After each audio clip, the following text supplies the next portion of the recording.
या संघर्षाची व्याप्ती वाढणार हे यातनं स्पष्टपणे दिसून येतं. याचं कारण असं आहे की इराण अशा पद्धतीने डायरेक्टली युएसच्या कोणत्या मिलिटरी बेसवरती अटॅक करेल अशी शक्यता फार कमी होती. याचं कारण असं होतं की इराणची एकूणच आर्थिक परिस्थिती पाहता एकाच वेळेला अमेरिका आणि इस्रायल यांच्याबरोबर संघर्ष ते करतील अशी शक्यता फार कमी होती. एक शक्यता अशी होती की इराण पुरस्कृत ज्या काही संघटना आहेत, विशेष करून हुती सारखी संघटना जी येमेनमध्ये आहे आणि जिला फार मोठं समर्थन हे इराणकडनं असतं, त्याच्या माध्यमातून रेड सी मध्ये काही अमेरिकन ऑइल टँकर्स वरती वगैरे अटॅक केले जाऊ शकतात अशा स्वरूपाची शक्यता होती. परंतु डायरेक्टली अमेरिकन मिलिटरी बेसवरती, लक्षात घ्या अमेरिकेचे 20 मिलिटरी बेसेस हे गल्फमध्ये आहेत आणि त्यातला सगळ्यात मोठा मिलिटरी बेस हा कतारचा मानला जातो आणि त्याच्यावरती जर बॅलिस्टिक मिसाईलचे अटॅक झालेले असतील तर तो अमेरिकेला ओपन चॅलेंज आहे. आणि त्याच्यामुळे एक पद्धतीने, कारण आतापर्यंत यांनी राईट टू सेल्फ डिफेन्सच्या आधारावरती इस्रायल आणि अमेरिकेने इराणच्या विरोधामध्ये प्रिएम्प्टिव्ह अटॅक केलेले होते. परंतु जर आता अशा स्वरूपाचा अटॅक झालेला असेल तर ते ओपन इन्व्हिटेशन असेल युद्धाच्या दृष्टिकोनातून. त्यामुळे अमेरिका आपले सगळे मिलिटरी बेसेस ऍक्टिव्हेट करेल जे इराणला घेरण्यासाठी आहे. त्याचप्रमाणे अमेरिकेच्या युद्धनौका ज्या ऑलरेडी पर्शियन गल्फमध्ये आणि रेड सी मध्ये आलेल्या आहेत त्या ऍक्टिव्हेट होतील आणि हा संघर्ष आणखी तीव्र होण्याची शक्यता येत्या काळामध्ये नाकारता येत नाही. पण देवळानकर सर, याची कल्पना इराणलाही असेल की आपण जर थेट असा हल्ला केला लष्करी तळांवर युएसच्या तर आपल्याला त्याचे परिणाम भोगावे लागतील. मग कोणाच्या बळावर एखादा पाठिंबा मिळतोय का मोठ्या दुसऱ्या एखाद्या महाशक्तीचा इराणला, ज्याच्या बळावर इराणनं अशा पद्धतीनं थेट हल्ला केलेला आहे युएसच्या तळांवर? नाही, ही शक्यता फार फार कमी आहे. याचं कारण आपण लक्षात घ्या की ऑलरेडी रशिया हा युक्रेन युद्धामध्ये पूर्णपणे ऑक्युपाईड आहे. दुसरं, चायना हा इराणमध्ये जरी मोठ्या इन्व्हेस्टमेंट असल्या तरी चायनाचा अमेरिकेबरोबरचा ट्रेड हा $700 बिलियन आहे. इस्रायल त्यांचा पार्टनर आहे. चायना पहिल्यापासून याच्यात न्यूट्रल आहे. दुसरं, इतर इस्लामिक सुन्नी देश जे आहे, जे अरब कंट्रीज आहेत, ते प्रामुख्याने निषेध करण्याच्या पलीकडे जायला तयार नाहीत, कारण ते सुद्धा इस्रायलला मदत करण्याच्या मनस्थितीमध्ये नाहीयेत. त्यामुळे हा जो हल्ला आहे हा प्रामुख्याने इराण मधली जी धार्मिक राजवट आहे खामेनींची, यांच्यासाठी हा एक अंतिम संघर्ष आहे. त्यांच्या पॉलिटिकल अस्तित्वाचा, राजकीय अस्तित्वाचा हा प्रश्न आहे. त्यामुळे त्यांना अशा स्वरूपाने प्रत्युत्तर जर दिलं नसतं तर कदाचित इराणची जनता ही त्यांच्या विरोधामध्ये सुद्धा जाऊ शकते, कारण असं असंतोषाचं वातावरण निर्माण होऊ शकतं. त्यामुळे यातनं हा इराणकडनं केला गेलेला अटॅक असू शकतो.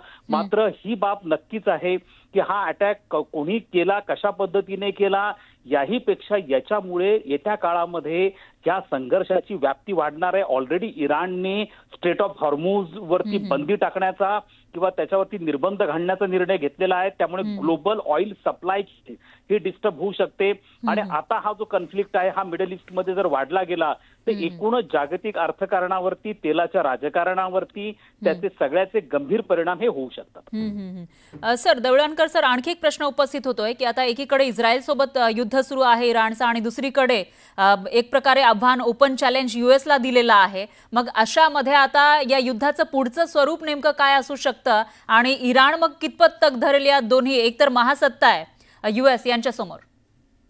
नाही, आपलं एक साधारणतः शक्यता अशी होती की इराणकडे जे बॅलिस्टिक मिसाईल्स आहेत, लक्षात घ्या की इराणची आर्थिक अवस्था फार चांगली नाहीये. इराणवरती 2018 पासून आर्थिक निर्बंध आहेत.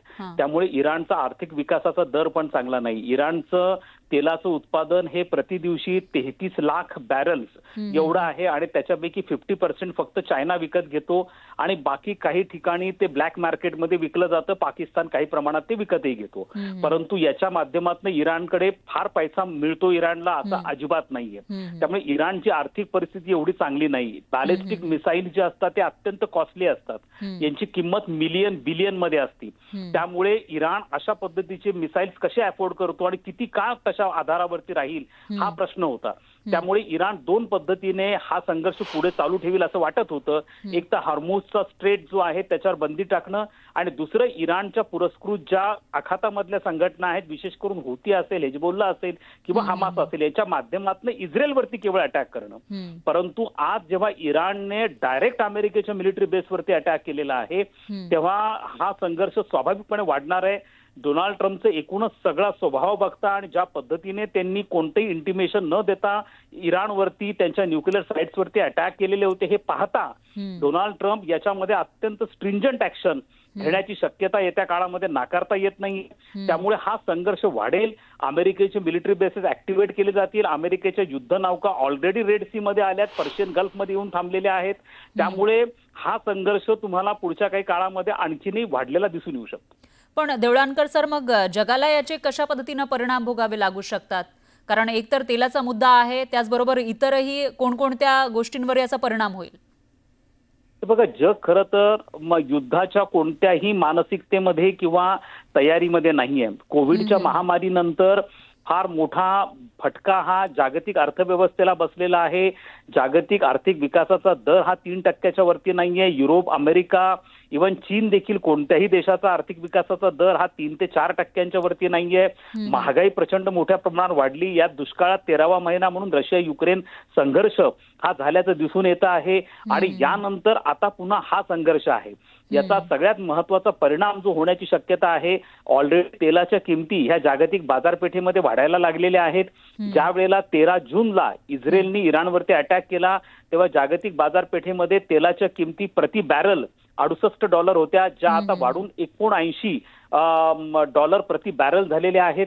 आणि जर हॉर्मुझचा खाडीचा बंदी टाकण्याचा निर्णय इराणकडनं घेतला किंवा त्याची नाकेबंदी करण्यात आली तर तेलाच्या किमती ह्या $100 प्रति बॅरल पर्यंत जाऊ शकतात.